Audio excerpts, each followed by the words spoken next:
and you sneak back around, Assalamu alaikum.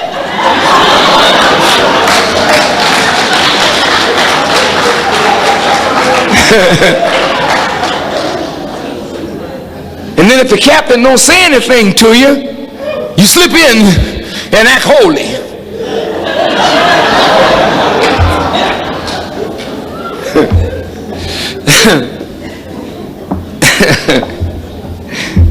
But you know, Allah wants to say it's all right. We all go through those things.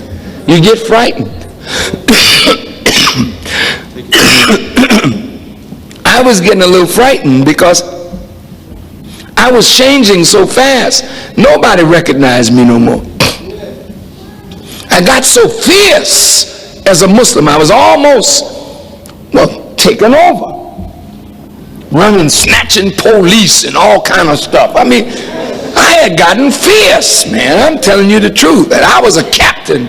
You know, before I knew what a minister was, I was a captain, and I was a hard captain. I mean, I had the soldiers popping because I love to soldier. I'm just telling you, man. I lived this thing. My poor little wife, bless her heart, we didn't have no washing machines and all that kind of stuff. I didn't know nothing about no Chinese laundry. We didn't know anything about no China. We didn't have no money to give no Chinaman to do our shirt. My wife was Ting Ling Wang Tu. And we had to have a white shirt going to FOI. We had to have a white shirt on Wednesday and a white shirt on Friday and a white shirt on Sunday. And I would come in from my little job, and my shirts would be in the tub soaking. She had a scrub board and had to wear her hands out, getting that dirt out the collar and out the sleeves. I couldn't afford a nice shirt with cufflinks. Any white shirt would do. And I was telling the brother, I walked in a store the other day and I bought 3 suits, and they were good suits. Yes, this is one of them I got on. Yes, sir. Wait. I'm just saying something to you. For 9 years as a minister, I never bought a new suit. For 9 years. I used to wear old suits. I don't know whether they came off a dead man or what. I would buy them in the pawn shop, $5, $10, out of the trunk of my brother's car. They never did fit right. Because when you buying something in pawn, you got to make it, hanging off the shoulder, baggy in the pants. You should have seen your brother. I was a wreck. But I was a Muslim. I was jamming hard. I'm giving the brothers calisthenics. And when I got out on the floor, they could read the funny papers in the soles of my shoes, man. Therefore, I had to get some money together to buy me a pair of shoes. 9 years I was like this. But I never broke stride. I kept on going. My wife couldn't have no new bedroom suit. We didn't have no money. I don't like debt. I don't like no white man telling me you owe me. And nigga, where's the payment? You know, if you start pressing me, I'll beat your behind. That's the way I feel, man. You don't take away my manhood. Come on. Elijah Muhammad was making a man out of me, and if you try to make me a punk, I'll kill you. I don't give a damn who you are. Don't try to punk me off, whether you're a captain or lieutenant. I'm a man, goddammit, and you treat me like a man.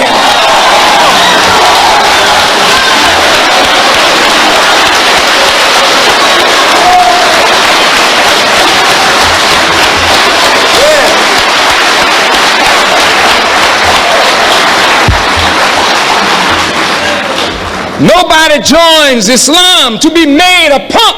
We come to be made into men and women that will show the responsibility, but not to be berated and mistreated. That's right. That's right. You understand? I don't like that. Yes, sir. And I don't like no white man telling me what I owe you. When the nation fell, I bought 2 guns. I lost myself. moved me here to Chicago, over there on the west side in Beverly Hills, I didn't know what them crackers do over there. And they're going to throw bricks and stuff in my window, nearly kill my granddaughter. I bought me some guns. Yes, sir. And I went to the police station and had a meeting with the police captain. I said, now some of your white people threw some bricks in my window. And it seems as though you all don't know how to make examples of your own. I said, so the next one to throw a bottle in my window, I'm going to put a bullet in his ass. And it's just the way I said it. I'm not lying to you. I was savage as hell. But I want to let you know that a man is going to be a man. I don't give a damn. If we live or we die, we got to stand up like men. Do you hear what I'm saying?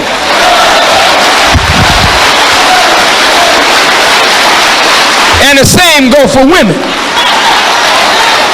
When Allah gets in you, you don't fear nothing. You don't fear nobody.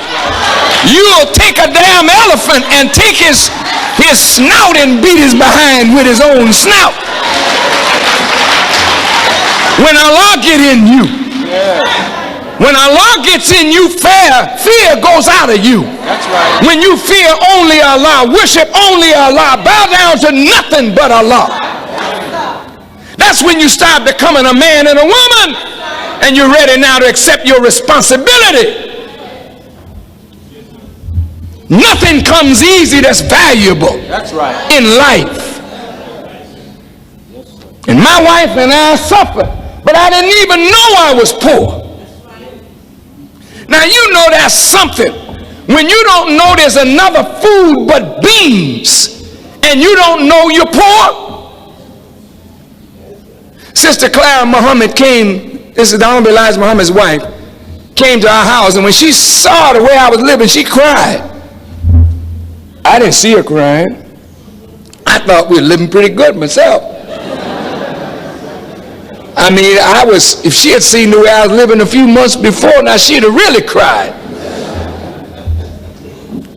I found an old frame where I was working. And I was working in the garment district, and I had it reupholstered and made a living room set for my wife.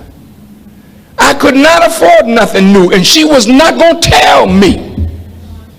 I don't sleep in no used bed. Baby, you sleep in this or you sleep nowhere.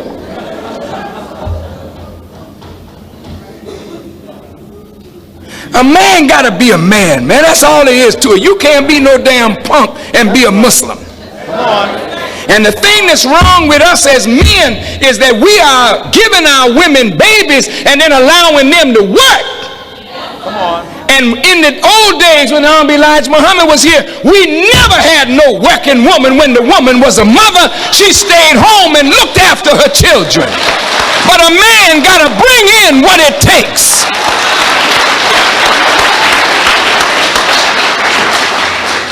I don't know how in the world we're going to make it today. We don't have the right attitude. We don't have the right mind. We don't have the will to conquer. Yes, sir. And without that will and that mind to conquer, you'll never be nothing. That's right. And you didn't come in here to be nothing. That's right. We came in here to make a change in our lives. I went and I bought a rug for $20. Old used rug, but it was all right. We cleaned it. We bought an old mattress. We washed it down, fumigated it, then covered it and slept on it till I could do better.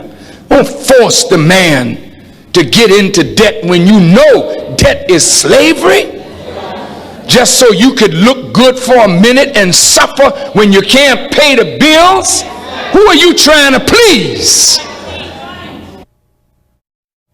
Don't force the man to get into debt when you know debt is slavery, just so you could look good for a minute and suffer when you can't pay the bills. Who are you trying to please? Start small and grow large like everything else does. But if you want everything right away, You don't want to work for nothing. You don't want to sacrifice to build nothing. You will never have nothing, and you won't have a man, because a man can't be a man when he's saddled down up to his neck in debt with a dissatisfied woman who don't give a damn. She wants more and more and more. Let me tell you something, woman. We ought to take you and throttle you. I'm just telling you straight up. You don't want no man like me. You couldn't live with a man like me. Because I would not take that damn foolishness from one of you. For 1 minute I'd drive you through the door. I don't like no woman to dominate no man. And I don't like no woman who even tries. Then you see another side of me.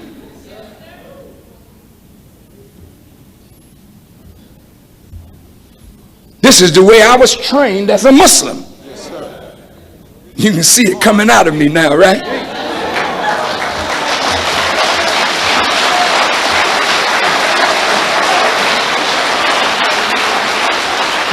And I'm telling you, the Honorable Elijah Muhammad knew the black man and woman, and he knew how to train us better than any black man that ever lived. And unless we follow his guidance, we'll never be what we're supposed to be. You'll never be a happy woman dogging your man out. He's not a man yet, but he will be. But if you keep on dogging him, you won't have nothing, and you'll end up being a lesbian at home with yourself, with no man by your side, because your damn mouth is what it is. It's a snake pit. And a man can't live under that, because he got enough hell on his head as it is trying to function in a white man's world. And he needs a wife that has compassion and understanding, and that's the value of the MGT. The MGT is supposed to make you a woman to help you make a man for God.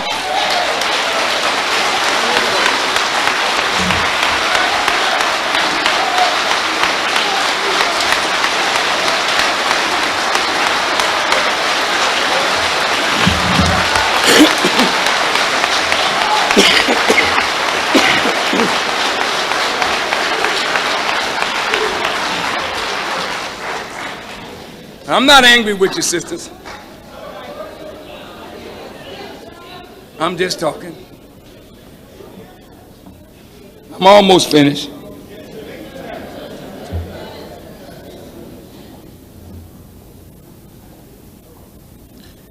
Some of us want to see the black man up, but we don't want to suffer. We don't want no privation. You see the minister with a suit, looking nice now, but you don't know how I looked 20 years ago. My wife was with me when there was nothing but beans. And we're grown men with families. We didn't have a lot of money, but we learned how to make little do. And that was the majesty of the teaching of the Honorable Elijah Muhammad, because when you got a mission, you don't feel the pain of poverty. That's right. You know that there's a God that will make conditions better as long as you submit yourself to do his will. He's not going to let you down.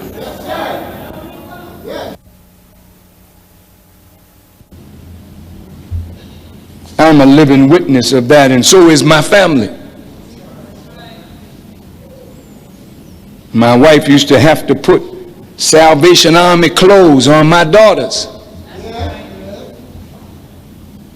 I'm just telling you the facts of life.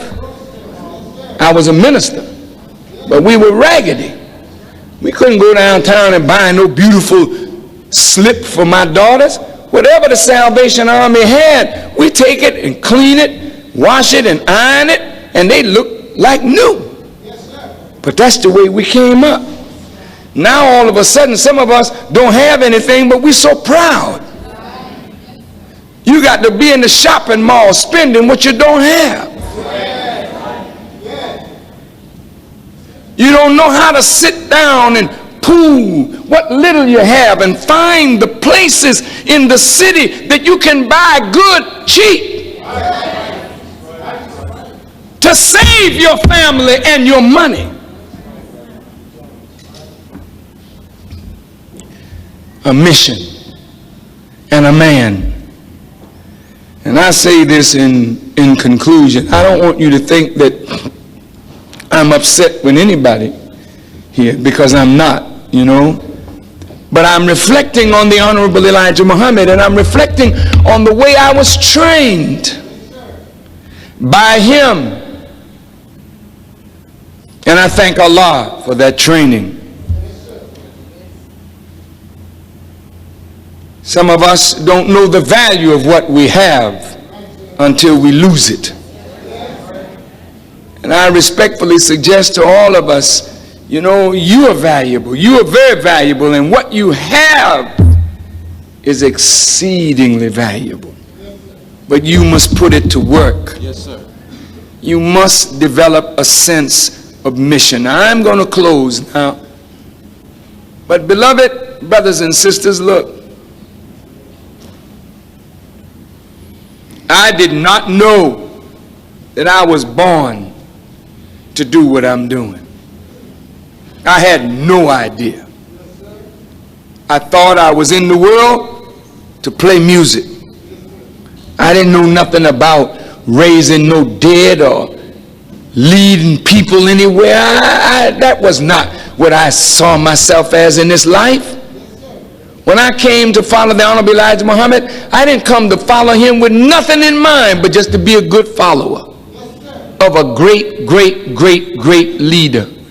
When I saw that man, it was like love at first sight. I knew he was the man I was looking for all my life. I committed myself to him. I really, truly loved this man and loved his mission. And love you, which is his mission. So when the scripture says, take my yoke upon you and learn of me, for I am meek and lowly of heart, I'm living that. I've taken the yoke of the Honorable Elijah Muhammad on my shoulders. And I'm learning more about him every day that I live. And on every day that I live, I realize how much of nothing I am and how great Allah is. And only with the help of Allah can a mission as dangerous and as magnificent as this mission can it be accomplished. Only with the help of Allah. But I can't do it by myself. So I called you. What did I call you for?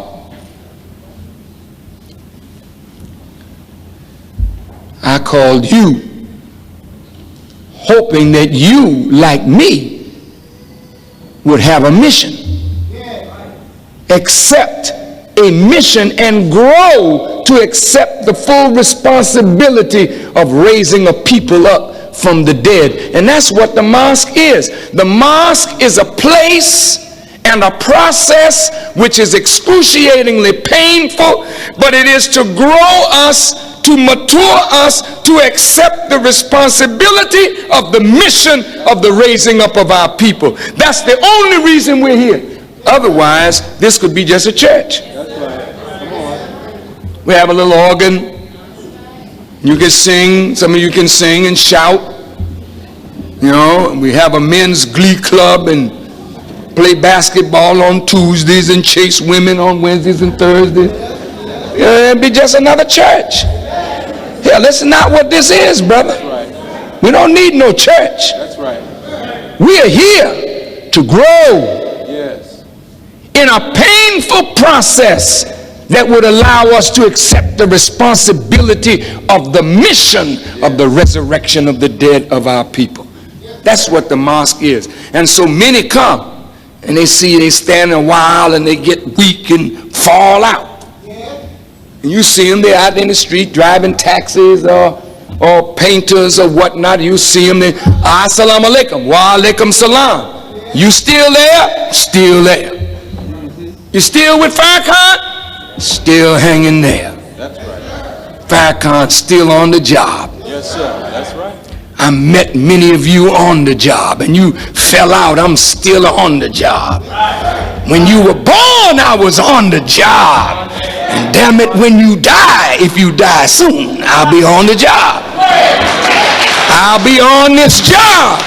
I can't get away from this job. I'm born to teach the word. And that I'm going to do until Allah takes me away. That's the mission.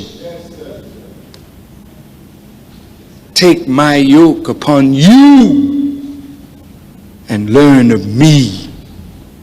I am meek and lowly of heart, and you will find rest unto your souls. Until you take the mission, you're not going to be at peace, because every one of you that came here are born to do something.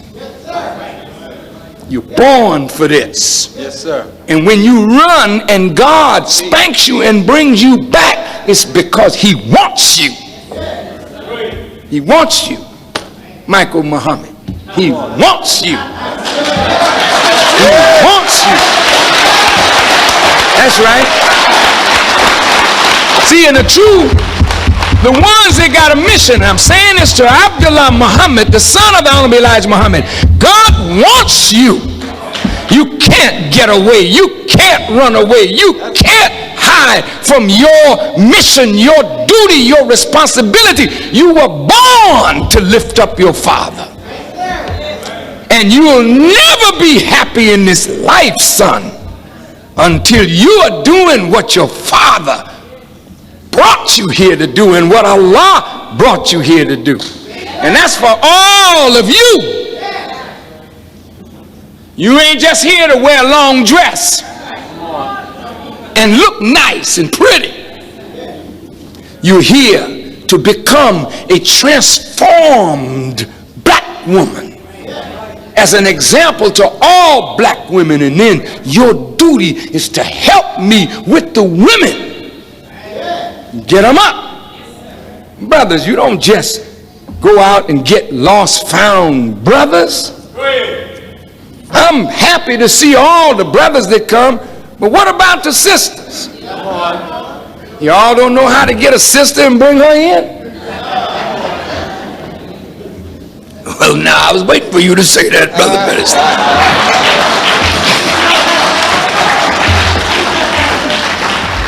Brothers, I want you to go.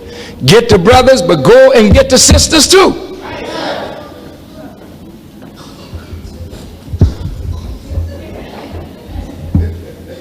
Sisters, go get the sisters, but go get the brothers too. Now don't get caught.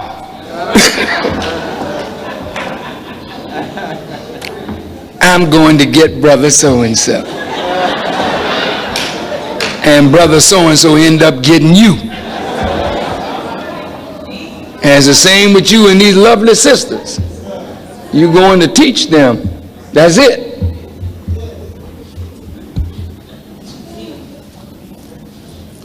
Well, I guess I didn't say all I wanted to say, but I guess you can't say it all in one night.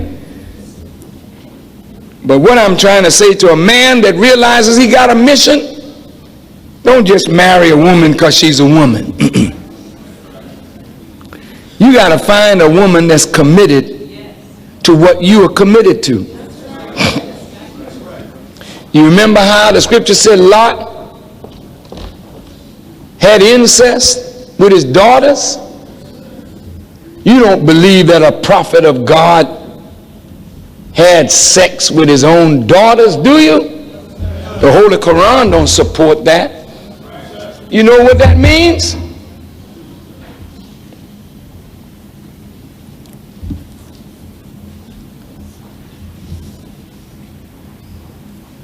Lot had a wife that was a rebel. But from his mission,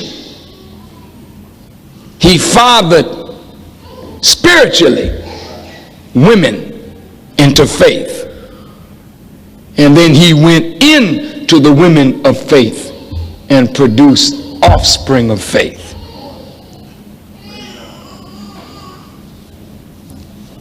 no prophet of God would ever violate such law. So, brother and sister, I hope that tonight you will understand something about mission.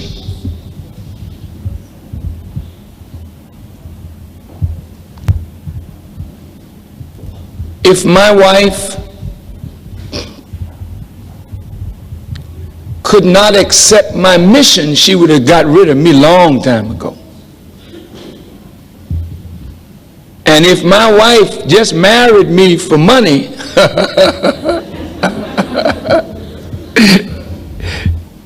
she'd have been gone a long time ago.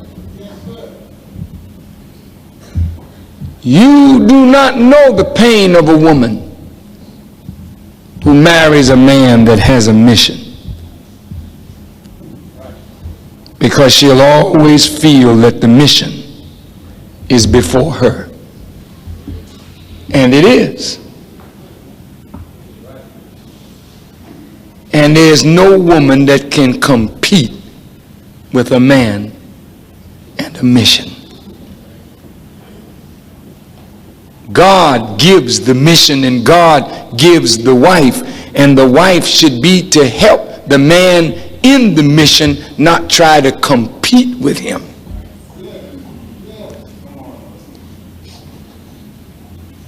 Some sisters say, if it were another woman, I could fight that.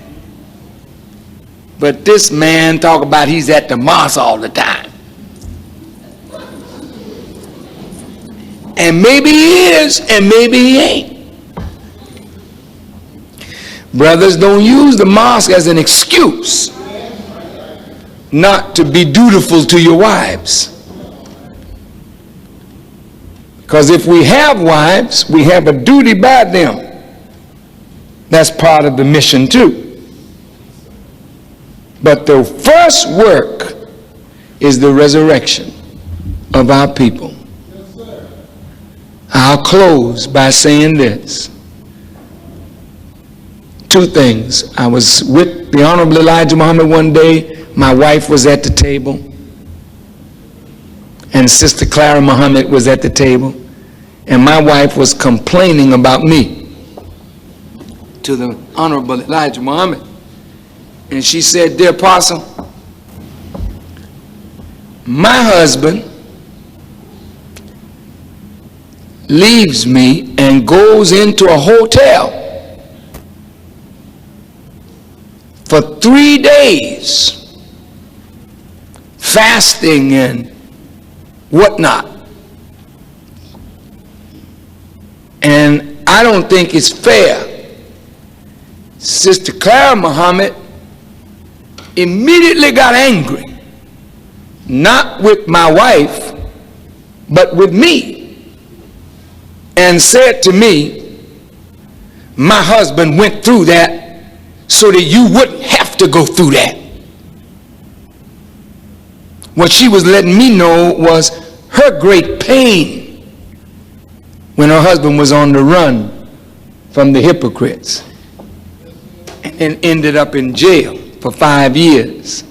Well, the Honorable Elijah Muhammad said, "Oh, Clara," he said, "he's only fasting and praying and studying to get closer to Allah and the work." He knew what I was doing, but they didn't understand. I would leave my wife and check into a hotel,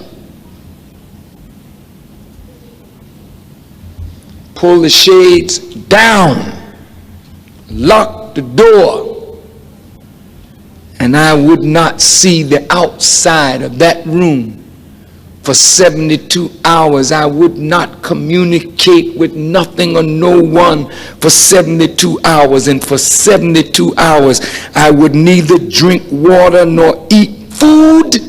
I would pray and study. And on the third day, I would emerge from that room. The FOI would come and get me, and bring me to the mosque to deliver my subject. What was I doing? Disciplining myself. So the Honorable Elijah Muhammad, when he saw me doing that, to get deeper and deeper into the word, he told me one day, don't worry about your family, brother. He said, if you take this word and this mission, God will look after your family. And I will say this, if Allah did not look after my family, I don't believe I'd have one of them with me today. But the word of the Honorable Elijah Muhammad is true. You take the mission, God will look after your family. I don't mean that you should abandon your family, but I mean that if you accept this mission of raising your people up, God will help you and help your family. And to those of you who don't have a job, this is a job. Don't accept it to run from work, because this is work. That's right. That's right. But if you know something about the teachings, here's a big field awaiting the wide awake man to work out in. Don't tell me you don't have a job. There's a job. That's right. Come on, Brother Minister. On every corner. Everywhere you look, there's a black man dying for the lack of knowledge. Yes, sir.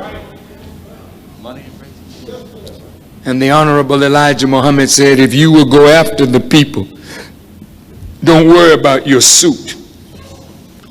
Your suit is with the people. Don't worry about your shoes. Don't worry about a home. Don't worry about a car. It's with the people. And I'm a witness. Everything I got on comes from the people. You serve Allah's mission, and Allah will better your condition. You run from this mission, and Allah will straighten the means of subsistence for you, and nothing you do will come out right because you're running from your responsibility. And so I guess it's fitting to close on September the 28th. What's happening on September the 28th?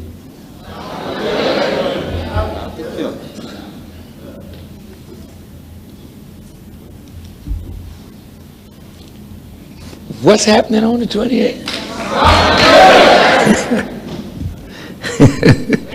You can't stop it like that. I'm going all over the country.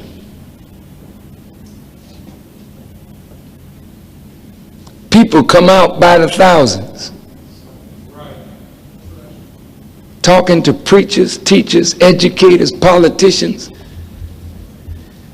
about how we can get our people to stop killing each other. And right in our own beloved city, Chicago, this is the 9th month, and nearly 600 murders have taken place in this city. Practically all of them black people, killing black people. If there's any city that needs a stop the killing, not just rally but strategy, yes, sir, it is Chicago.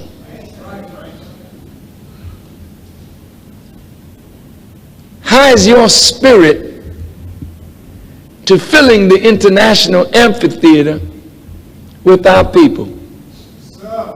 yes, sir. How do you feel about it?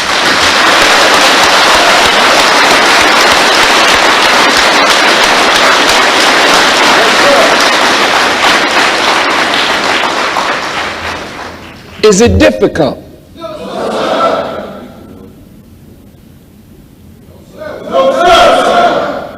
Sisters, I didn't hear you.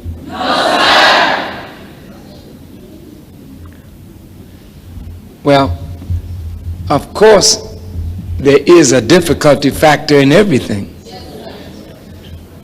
But we know how to overcome difficulties. That's what the study guides, taught us, how to overcome difficulties. Yes, sir. Now, when they said that Honorable Elijah Muhammad was dead on February 25th, 1975, on February 26th, we met in the International Amphitheater. I want to show you a film, not tonight, of part of that Savior's Day, so you could see what the amphitheater looked like when the nation was at its zenith.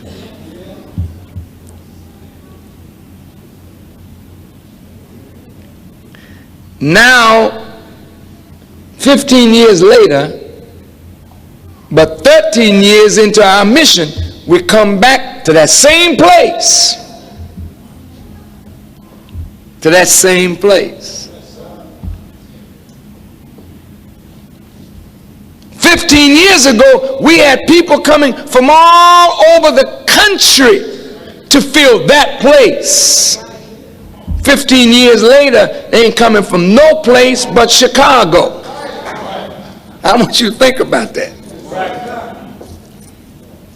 And I believe with all my heart that amphitheater is going to be jammed to capacity. I believe it.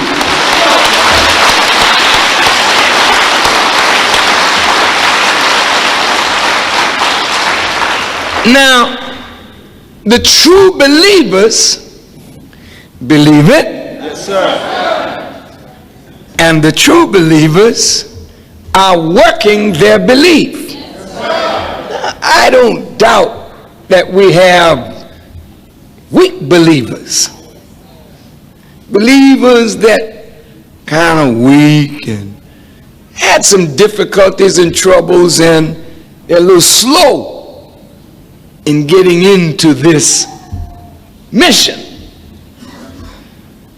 And some of them, in their inactivity, will slow down if the active ones allow them the activity of those who are truly active. That's right.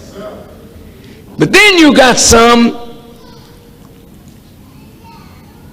who don't believe at all. They are the lip professors. Yes, sir. They know how to say assalamu alaikum, but when you start mounting up something that is for the benefit of all of us, they try to find reasons why it can't be done. Come on. And just as you're about to go make a sale, somebody drops something in your ear and it slow you down. I'm disgusted when I walked in the mosque, and I know the money that we paid for paint in there and the money that we yet owe the painter. And to see paint peeling after we paid $80,000 or $90,000 for a new roof, and it's leaking in the school. It hurts when you give your own people the job and your own people don't do the job well or even stand by the job that they did. So it looks like we're going to have to put a new roof there again. Yes, sir. Because to sue something that ain't got nothing, just a waste of time. And to beat them up or shoot them,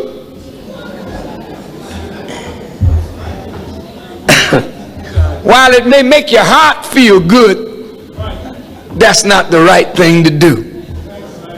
So I guess the best thing to do is to learn from a mistake and get a better company. But we got to get a roof on the mosque We put too much money in there to let water seep in and destroy the good work that we have done. You agree? Yes, sir.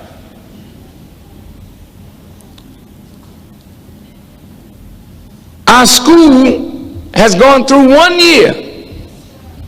It was rough. The first year is always rough in anything. And Sister Shelby, Allah pulled you through, and your educators. Stand up, Sister Shelby. Thank you.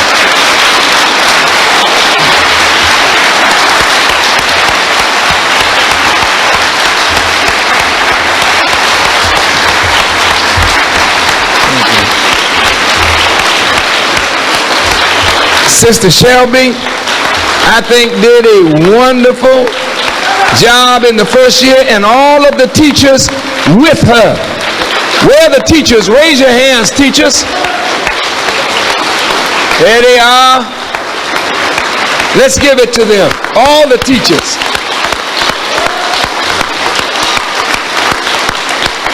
Thank you. Don't go anywhere. Now, year number 2 is started. Takes money to keep that school open, doesn't it? That's right. There are a lot of little things we can do to get a leg up through the winter if we work now on this program. Yes, sir. There's a potential $150,000 net that we can have in a treasury to help the school, the mosque, and to pay some bills and help us move through the winter. People are asking, if that man got something to say, why we got to pay $10? Don't you pay no attention to that, brother. Sell him the ticket. Don't give one away. Not even to your mother. Come on. Get $10 from mama. Because if you don't get it, the whiskey merchant will get it, the dope man will get it, the cigarette man will get it, the number man will get it, the lottery will get it. I want the $10 to help raise the dead. What about you?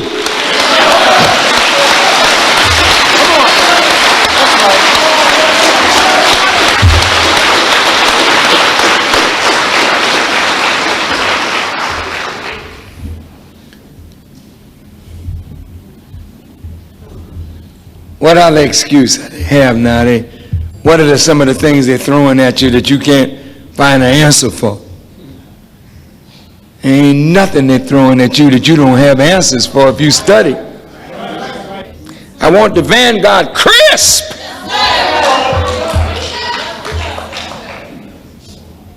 Some of you that are a little overweight, you can't get it off in 2 weeks. But I want you to be working on the building.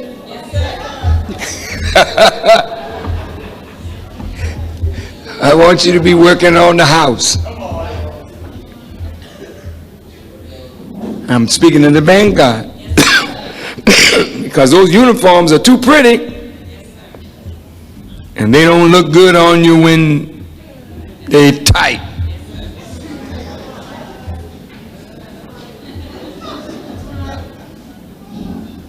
Because I be looking, and I don't like to see some of what I see.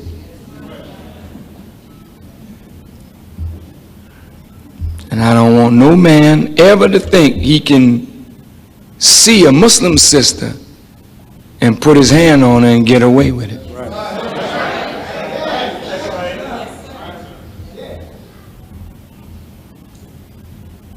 So I want y'all looking your best. And then after that, you should be in some of these cities to see people accept the teaching. And it's 8, 9, 10,000 of them accepting the teaching in one night. Chicago's not going to be any different. Only now we got a place for them. That's right. So that's a Friday night. We're going to scoop them up on Friday. You will have them all over here on Sunday. Registering up for school, joining up. We got to be ready to handle it. I had about 9 days, the last part of August, and I went down to visit the birthplace of my mother in the Caribbean. It is one of the most beautiful islands that I have ever seen. And I went under the cover of darkness with my son, my wife, his wife, and we slipped in. And the next morning, I got up and I said, I wonder if the Prime Minister would allow me to get some property here. And I saw the Prime Minister in my mind offering a piece of property. This is the first morning I was there. And guess what? I decided to go that afternoon to find the street where my mother grew up. And we sent for a cab, and a tall, handsome, bald-headed black man, young, came to take us. Come to find out, he is the king of Calypso on that island. I didn't tell him anything about who I was. I was dressed in a black leisure kind of thing with a big straw hat on and shades, called myself Haydn,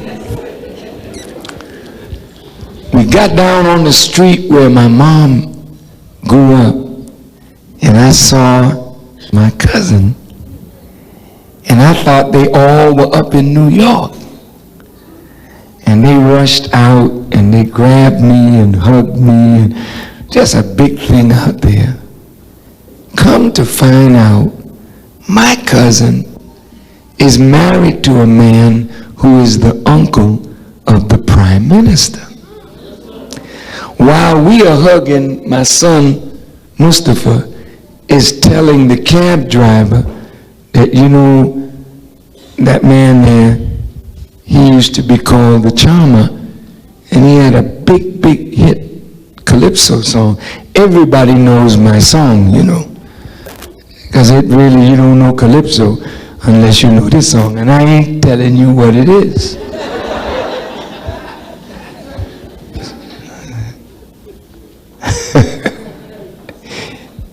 Finally, my son said, that's Minister Farrakhan. He said, oh my God, I got his Madison Square Garden tape. Now listen, you ain't gonna believe this. My day was made. We went back to the hotel, and as I'm going in the hotel, this woman is looking at me. And I walk by and I notice her eyes. And when I look back, she says, pardon me, are you Minister Farrakhan? I said, yes. The woman almost passed out. She was the former Miss St. Kitts, but she's living in New Jersey. That started it, man. My quiet little sneak away, hide away. The word started spreading. This is true. And then the next morning, this same girl comes back with another man. He is from St. Kitts, but he teaches in Brooklyn. So naturally he knows Farrakhan. So Farrakhan, and oh God, we're glad to see you, man. Next thing I knew, they were taking me to see some property. And then they had me meet the leader of the opposition. And he wanted me to speak to the people. And I said, no, I just came to rest. I said, but I would like to speak to the government first so that I could dispel their fears about me before I ever speak to the people. Well, the next morning, that same night, I got a call from the Prime Minister's office. They wanted me to meet with the Prime Minister the next morning. So the next morning I meet with the Prime Minister. He has the television cameras there and the newspapers there. So we sit down on a couch and they take pictures and they leave. And then I say to him, you know, my mother's from here and I feel I owe a debt to this beautiful island that gave me such a wonderful mother. He said, you're not only emotionally tied to this land, but you are constitutionally tied. I'm already a citizen because my mother is that. And so I can get a passport, not only me, but every member of my family, even my grandchildren, can vote there, live there, work there, buy property there, do anything, because they own the place. They're the citizens. Well, it started going uphill from there. The Prime Minister did have a house he was selling. I met every minister in the government, and when it hit the newspapers, they printed it throughout the Caribbean. So people from all over the island started coming to try and locate this Mr. Farrakhan. And I had the most wonderful 9-day rest. It is one of the most beautiful volcanic islands that you will find. And so the sister who wins and the brother who wins, you will get an all-expense-paid trip. For you, if you're married, you can bring your wife to this beautiful little island in the sun. I went back and I found the house where my mother was born. And my son got pictures of me. I think he came in the window with me. I climbed in the window of the house. Breaking and entering, they call it. And the house is still standing. It's in a state of disrepair. But the Prime Minister invited us to have dinner with him the night before we left. So when we had dinner, I told him that my mother was, I saw the house and I want that house. So what they'll probably do, they'll sell it to me. It's probably you can get it for $1,000 American money or so. But what I want is to get the house. It's not a house for me to live in, but it's just a house that my mother was born in. And I'd like to get it and restore it and make it something that is what you would call a tourist attraction. So I intend to help that island in some way, and I would like maybe for us to organize a retreat or something at some point and go down and get you the rooms real reasonable, don't worry about a thing, but for you to see another side of life, get out of America. My wife is in Ghana tonight, And next year, I would like us all to just get out of America. And let's take a trip. Let's go to Africa. If we plan now, it'll be real reasonable. And we all go home. Wouldn't you like to see Africa? It's beautiful.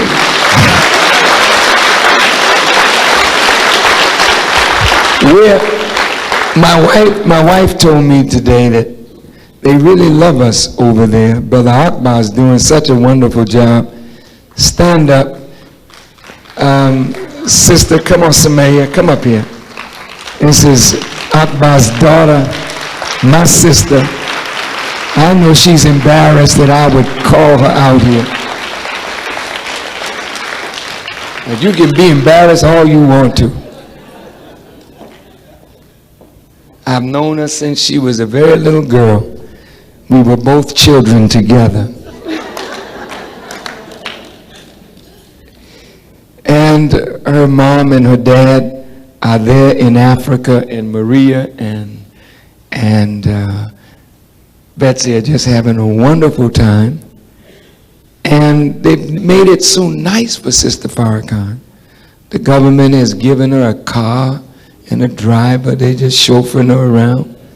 And the president, I understand, wants to host a dinner for her before she leaves. Isn't that sweet? All because of you. So Brother Akbar is making a way for us to come back home.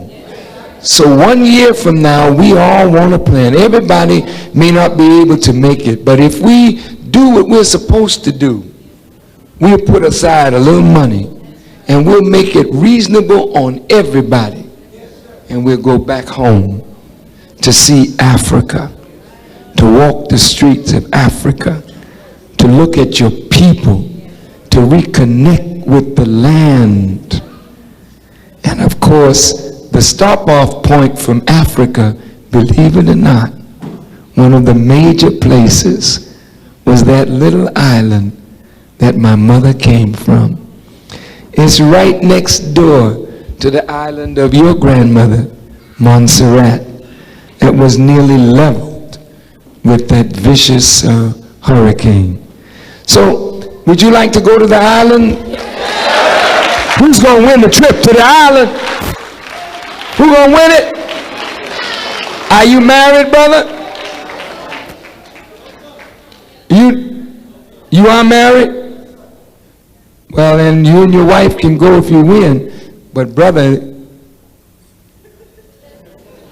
he's going down the Caribbean. He said, but brother say you got a long, hard struggle. Well, whoever of you wins, you have a trip to that beautiful island. Yes, ma'am.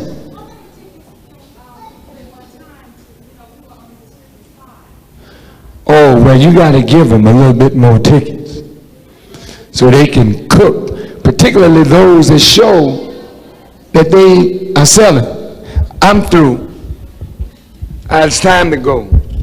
I really appreciate y'all coming out and hanging out with the minister. You know how we do. Thank you, Muslims. May Allah bless us all.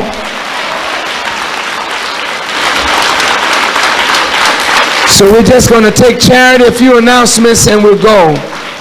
But thank you for a beautiful evening. I hope you got something out of the lecture tonight.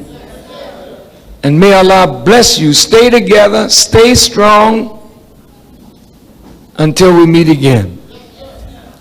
Assalamu alaikum. Thank you. We need that too. Brother Abdullah.